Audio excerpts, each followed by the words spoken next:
It is a little bit past the start time of 6:45, so let's call the Committee of the Whole meeting for Tuesday, May 12th to order. Please call the roll. Alderman Strelchuk, Alderman Tulaco. Here. Alderman Meyer. Here. Alderman Pancher. Here. Alderman Bach. Here. Alderman Parrish. Here. Alderman Bratt. Here. Alderman Gebhardt. Mayor Durbin. Here. First up, approval of the meeting minutes from April 14th. Move approval. Second. Motion and a second. Any discussion or questions or comments on those minutes? Hearing and seeing none, all those in favor, please say aye. Aye. Any opposed? The minutes carry. On to our discussion item, item 3, discussion regarding the reallocation of funds received through the American Rescue Plan Act, otherwise known as ARPA. Administrator Jones is going to walk us through a brief discussion on where we're at. Thank you, Mayor and members of the council. It's been a couple of years since we've had a conversation of this sort here at the Committee of the Whole, but due to some favorable circumstances regarding the city's management of our ARPA funds, the American Rescue Plan, we're here tonight to talk about an opportunity to reallocate a small portion of the city's overall grant received through this program back in 2021 and 2022. As the council will recall, we received about $2.5 million from the federal government. As you'll also recall, we needed to go through various exercises to allocate that money by the end of 2024, and we are under the gun to get all of this money spent by the end of this year, December 31st. Last year, due to some efforts on behalf of the mayor, or by the mayor on behalf of the city, through some conversations with our friends at the Wisconsin DOT, the city was able to obtain a reimbursement for a portion of the monies that we allocated for the traffic signal down on County Line Road. And that's the portion of the funds that we'll be talking about tonight. Last year, we also allocated as a portion of the interest income that we've generated off of these monies to conduct periodic revaluation of the city, which was sorely needed based on the assessment and the real estate market values that we have been seeing across the community. Tonight, our charge is to reallocate about $180,000 worth of available funds. And per guidance that's been communicated from the Finance Department via the U.S. Treasury Department, any funds that we're reallocating need to align with previous categories identified in our spending plans. And what I have up here on the screen is the most recent spending back in 2023. And you can see it covers 4 of the 5 pillars contained within our strategic plan, which we developed and approved back in 2022. I won't read through all of these items, but you can see at the bottom of the screen the various columns total to the amount of $2.5 million. So when I say we need to align any decisions we make tonight with the categories approved in our spending plan, you can look at these columns and you can look at the rows within the columns. This is where we need to allocate the funds.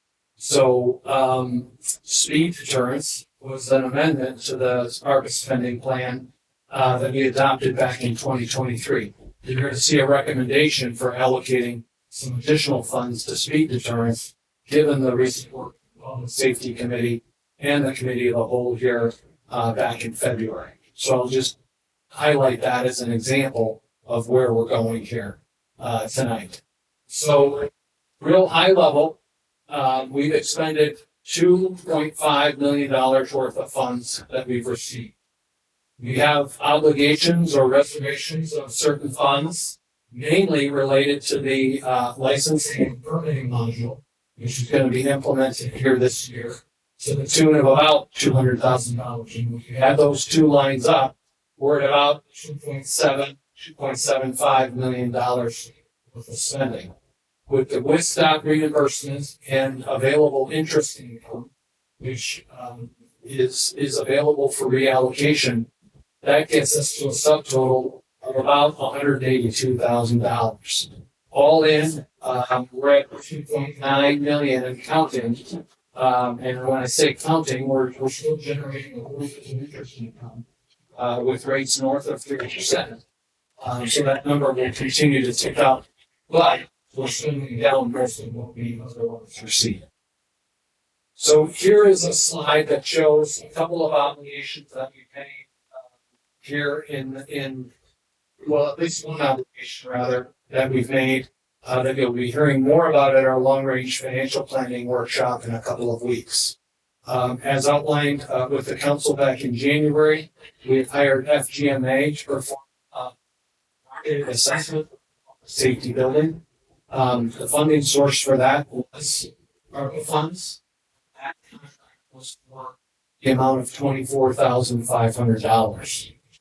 We're also with you tonight, and there's a resolution on the Common Council agenda, and I'm joined by Director Tollefson to my left, amending the contract that we initially approved with the Lakota Group for an amount not to exceed $60,000.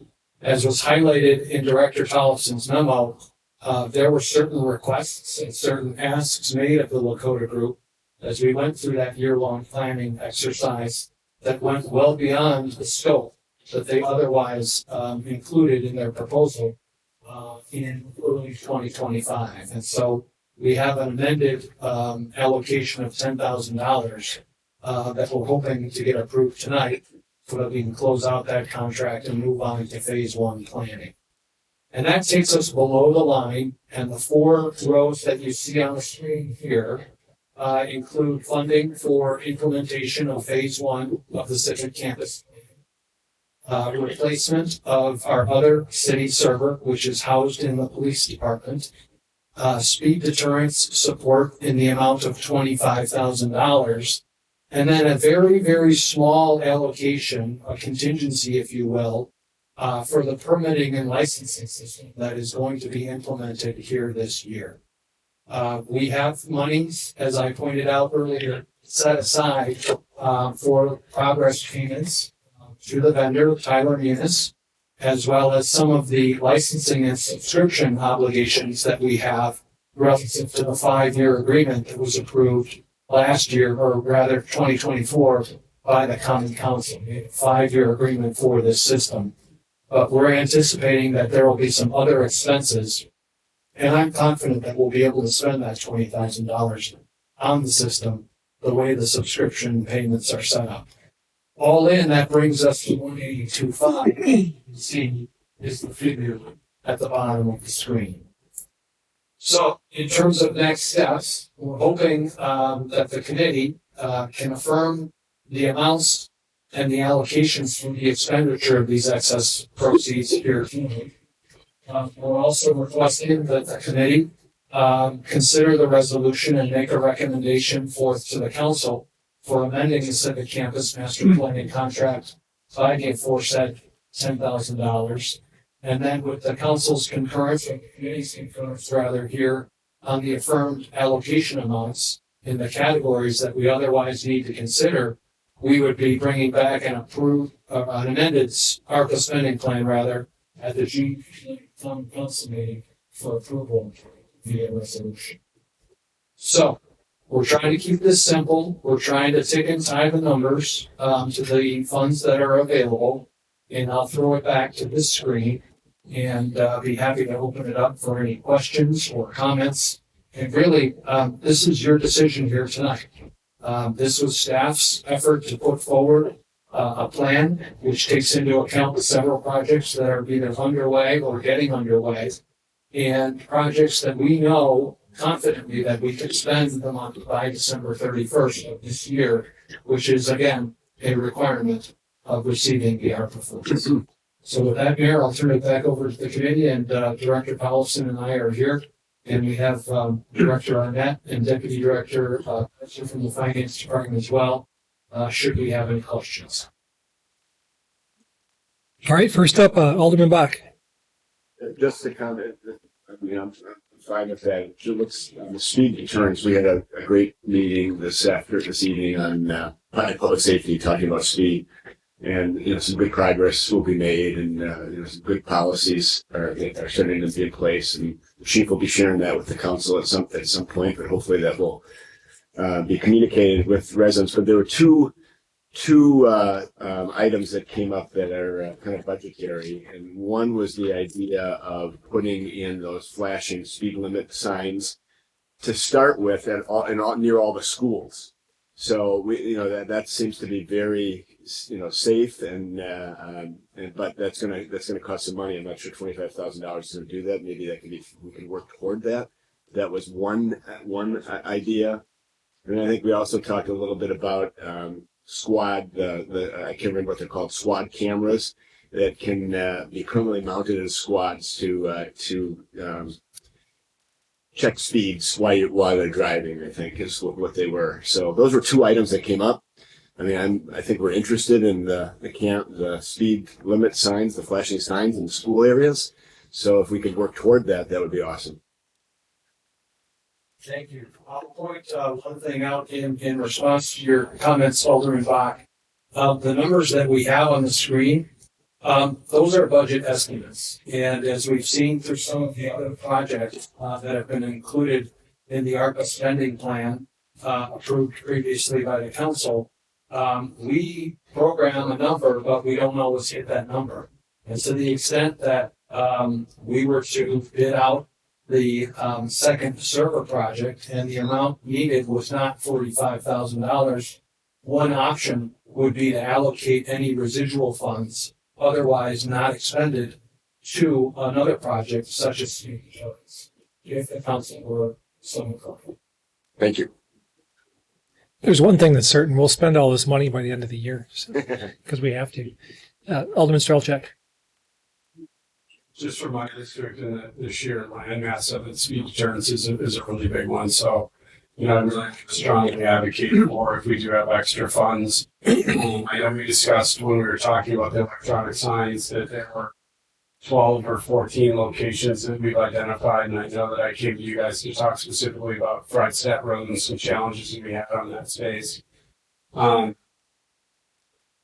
Any extra funds that we can put towards speed deterrence just would be, greatly appreciated. I know we're limited on, in-house police resources to have them sitting on squads, and it keeps our community safe. So, thank you. Alderman Meyer. Thank you for the presentation. I appreciate that. I'm interested in finding out permitting and licensing system, the additional funds that are going towards that. Maybe I was under misconception to the fact that, it's pretty much fully funded, that we went ahead and fully funded that. This is for additional things you may think we might need for it. Well, we've had some hardware costs we've had to assume in-house relative to the project. The idea long-term is to allow residents to come into City Hall and actually fill out an online or electronic permit using, say, a computer or a designated monitor or two here at City Hall. We also have some other peripheral expenses that we've incurred as we've gone through implementation. And I'll just point out, we executed a 5-year contract for this system back in late 2024. That contract was to the tune of about $750,000 or $700,000. And so we have annual licensing costs that I know we can spend this money on if we don't use it on the other things that I just described. So it's a small contingency to help us account for the full cost of hardware, software, and licensing associated with this system. We appreciate that. In my opinion, I think we have a far greater need when it comes to speed deterrence and that. And it's been a hot topic. It's been a hot topic for years and years for the city of Manton. So we would like to see more goes towards that now instead of waiting to see if there's funds left over. We can allocate some more of those funds for that.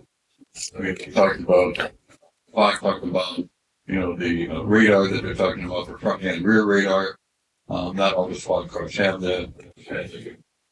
10 of the more can use that, that we have, which would help, for the upper officers in determining speed or detecting speed or something. And a little more allocation for the actual radar speed signs on that. And I think that we're going to be needing that more. And I fully appreciate your concerns for the permitting and that stuff for the yearly licensing and that, but I think this is a far more need that the city has in trying to corral that speeding in a little bit more as much as we can. Alderman Meyer, I'm sorry, did you have a number in mind? I think the chief said that it costs like $2,000 for each police car to have that radar put inside. Is that correct?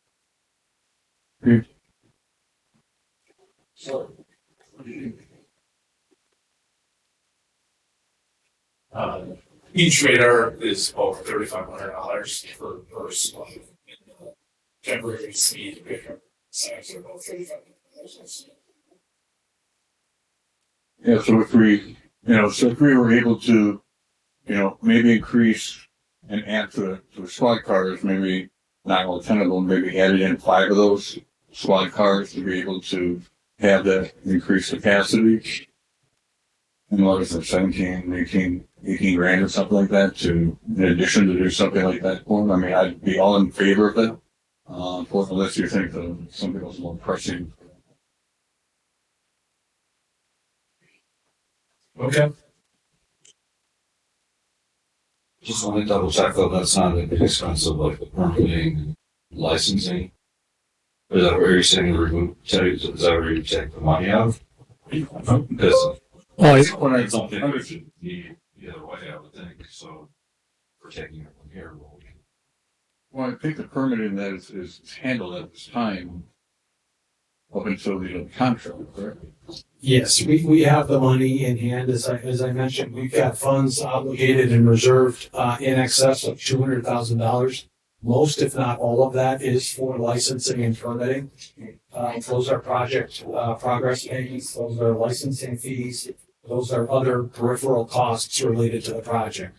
I'm confident we have enough money on hand to pay for the expenses to get to go live, which will be occurring this year.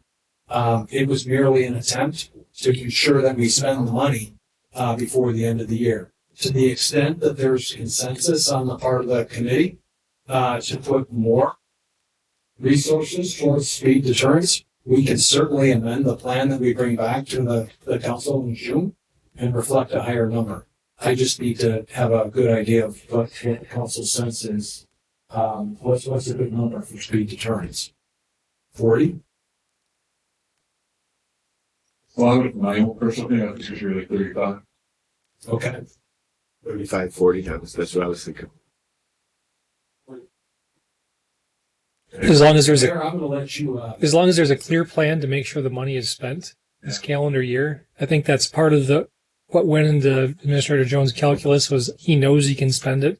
Yeah. And if we want to purchase those other things out of general fund, we can always do that at any time. But if we don't spend this money, it goes back to the federal government, and we don't want to see that happen. No. Alderman Strelchak. Can we commit to, this year if we have a shortfall? Is there I guess my question is, what are the options of let's say there's a $200,000 project of which we're going to ask for ARPA funds at year end. So we'll maybe have committed to the money and already spent it, but we'll only ask for, on a $200,000 project, 20 grand, in an ARPA funding, or does it need to be a fully funded project and 100% ARPA funds to do it? Can we mix funds between city and ARPA? Sounds like that's what we're doing already. I think we already have on many of these projects. Like Lemke Pavilion didn't get all paid with ARPA. Got paid in part with ARPA.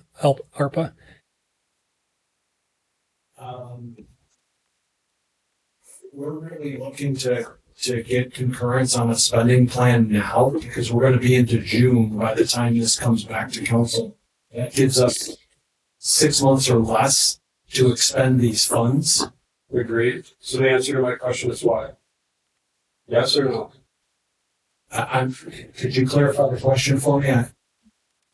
we're concerned with like, hey, you know, if we did some speed deterrence and we need to make sure we spend that all before year-end.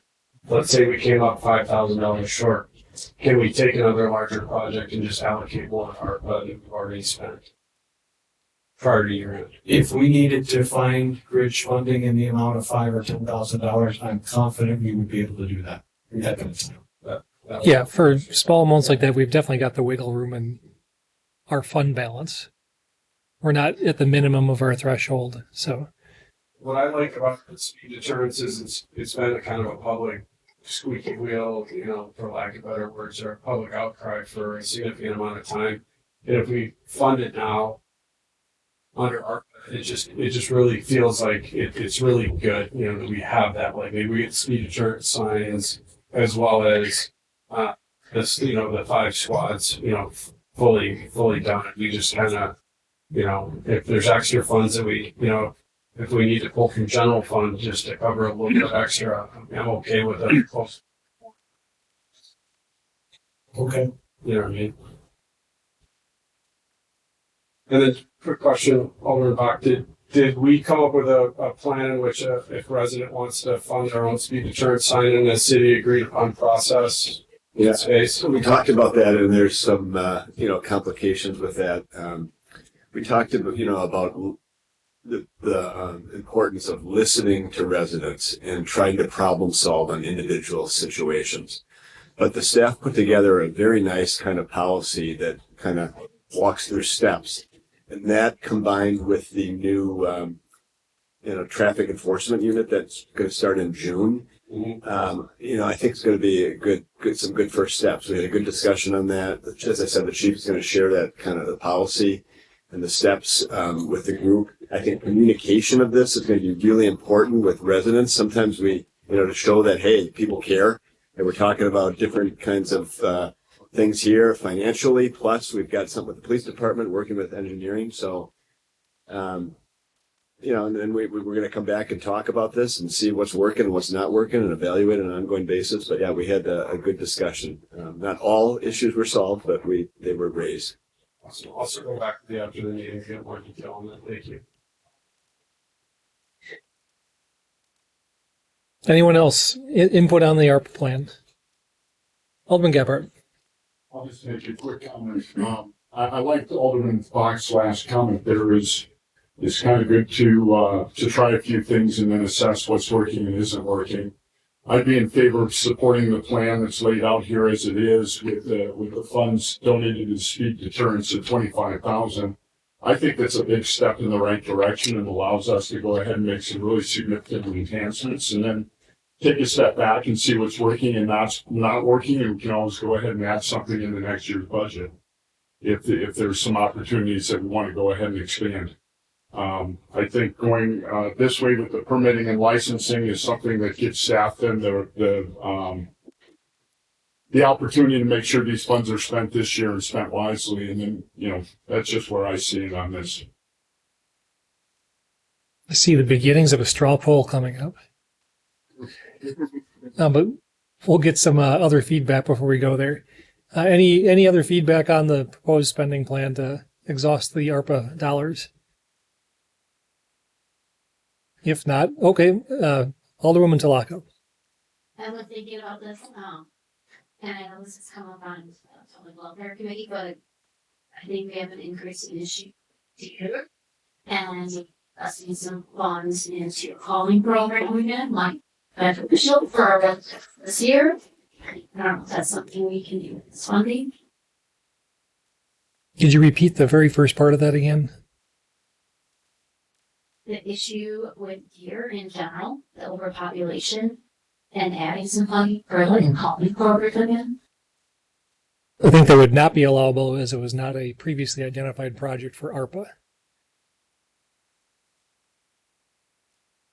So, yeah.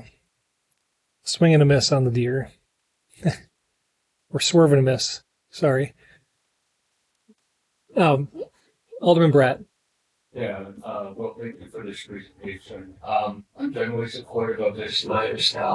Also mindful of the rapid increase in costs for staff, the amount of people. So, I hope we choices a lot for this building within the budget. Roll down. Thank you. All right. Any other feedback? Otherwise, we've got some diverging opinions on how much to throw into the speed deterrent bucket. I heard 25 grand as proposed and 35 grand as recommended to be amended. Simple straw poll. Who wants to leave it as is? At 25 grand? Oh, I'll throw my name in there too. Yeah. And who wants more money for the... Looks like we got, by a narrowest of margins, 10 grand more in the speed deterrent bucket. Yep. Everyone out there in the public, you've been warned. We're coming.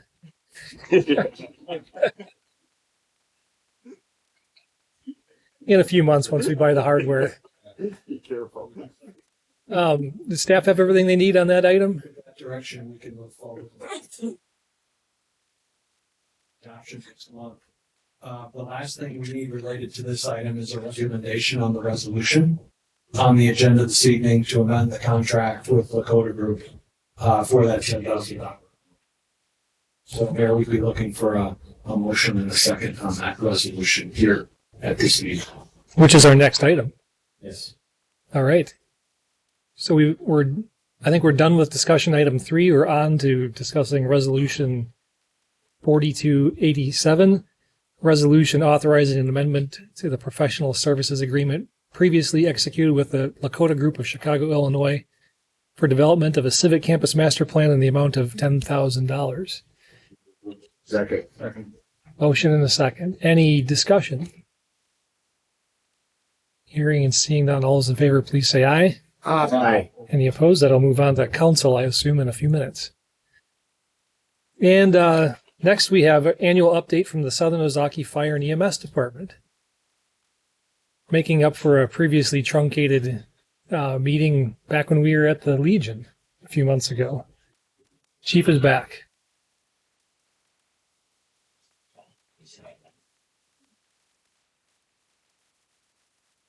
Hello, can you hear me? So I have some highlights from 2025. Review our annual report. First thing we'll talk about is our call volume. In 2025, we had 3,360 calls in that point to Gainesville. And you can see they're broken down there. Obviously, 80% of it is EMS. The other 20% is fire. We also do paramedic intercepts in Cedarburg until they get their paramedic program spun up and running. We're still helping them out. That will eventually go away. We get paid for $70,000. And 36 times we went to other communities on fire and 2025, all this is available also on our website, the 25 annual report, if there's something you want to go back and look at. But the dark bar at the top is what we had. You can see we had Mequon and Thingsville for EMS and fire calls. And the line directly below the dark line is 24, dark line is 25. And you can see 24 to 25, we were almost, not much happened. We had the big jump in from 23 to 24. From 24 to 25 is only a 40 calls difference. I just looked at the numbers this morning, and we're already 36 ahead of where we were last year at this point. If that plays out, we could be 100 over again here. Well, we'll just keep an eye on that. Response statistics. This is the time of day that we have most of our calls. So when I get later on in the presentation, I'll talk about how we staff for this. But you can see between 7 a.m. and 7 p.m., there's a huge spike in the number of calls for service. And if we make some adjustments again, you'll see in the presentation. Everybody wants to know how long does it take to get an ambulance or a fire truck to their door. This is broken out by community, but if I just highlight a few things, our average is 38 seconds to get to an EMS call. And that's an average. So it's kind of deceiving because at their station 2 is on 4 Washington Road. Lumia is right next door. And when as soon as somebody calls 911 and they need an ambulance, the crew gets a text message and says, oh, I saw her. And they ask them some questions, you know, are you with the patient? Are they having trouble breathing? How old are they? Male, female? So by the time they get through all that and actually paid us out, the crew has actually driven down the driveway, made the turn, and in the Lumia. So it's like a 0 minutes, honestly. But yet we'll go to someplace in Juniper Lane. It could take 9 or 10 minutes to get there, so it's an average. So what most people look at is this thing here called the 98th percentile. So 90% of the calls we can get to in under 7 minutes and 51 seconds. That's our 90th percentile.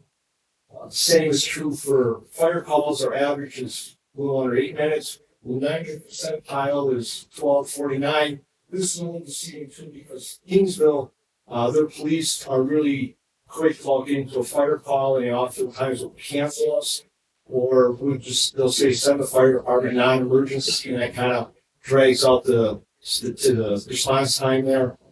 And I don't have time to sort through the data any better than that. So that's we're doing well. For a fire call, we had 261 false alarms last year, but we get one free one in a whole year, and we sent it for dollars. We generated $13,000 last year on that. 200 of them were what they call good intent calls. This is the way the report classifies it. This is just something that's really not a problem, but somebody thinks it might be. A hazardous condition is usually a power line down or a car accident. The other service call stuff could be somebody saw a boat go over the dam. We'll look at that. And 51 times it was classified as a fire. Now that 51 times, I think we pulled hose to a building 4 times last year. Vehicle fires, a shed fire. The rest is somebody calls because our outlet's burning up in the wall, and we have to go and turn power off and pull the outlet out.